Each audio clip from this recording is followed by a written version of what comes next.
السلام علیکم ناظرین کرام، شروع کرتی ہوں اللہ تعالیٰ کے بابرکت نام سے جو بڑا مہربان اور نہایت رحم والا ہے۔ حکیم بن حزام رضی اللہ تعالیٰ عنہ ایک صحابی ہیں۔ حضور صلی اللہ علیہ وسلم کی خدمت میں حاضر ہوئے، کچھ طلب کیا، حضور صلی اللہ علیہ وسلم نے عطا فرما دیا۔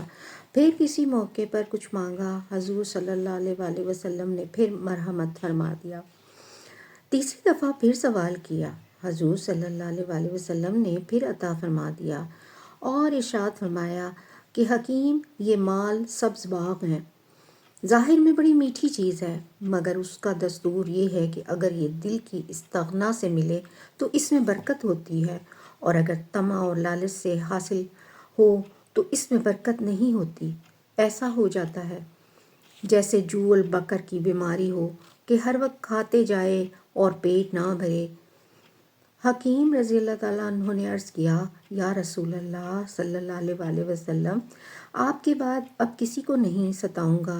اس کے بعد حضرت ابو بکر صدیق رضی اللہ تعالیٰ عنہ نے اپنے زمانہ خلافت میں حکیم رضی اللہ تعالیٰ عنہ کو بیت المال سے کچھ عطا فرمانے کا ارادہ کیا، انہوں نے انکار کر دیا۔ اس کے بعد حضرت عمر رضی اللہ تعالیٰ عنہ نے اپنے زمانہ خلافت میں بار بار اصرار کیا، مگر انہوں نے انکار فرما دیا۔ حضرت عائشہ صدیقہ رضی اللہ تعالیٰ عنہ کا ایک بار روزہ تھا، گھر میں ایک روٹی کے سوا کچھ نہ تھا۔ ایک فقیر نے آ کر سوال کیا، خادمہ نے فرمایا وہ روٹی اس کو دے دوں۔ اس نے عرض کیا کہ افطار کے لیے گھر میں کچھ بھی نہیں۔ فرمایا کیا مذائقہ ہے، وہ روٹی اس کو دے دو۔ اس نے دے دی۔ ایک مرتبہ ایک سانپ مار دیا، خواب میں دیکھا کوئی کہتا ہے تم نے ایک مسلمان کو قتل کر دیا۔ فرمایا اگر وہ مسلمان ہوتا تو حضور صلی اللہ علیہ وسلم کی بیویوں کے یہاں نہ آتا۔ اس نے کہا مگر پردے کی حالت میں آیا تھا۔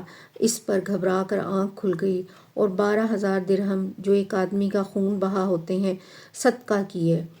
عروہ رضی اللہ تعالیٰ عنہ کہتے ہیں کہ میں نے ایک دفعہ دیکھا کہ 70,000 درہم صدقہ کیے اور اپنے کرتے میں پیوند لگا ہوا تھا۔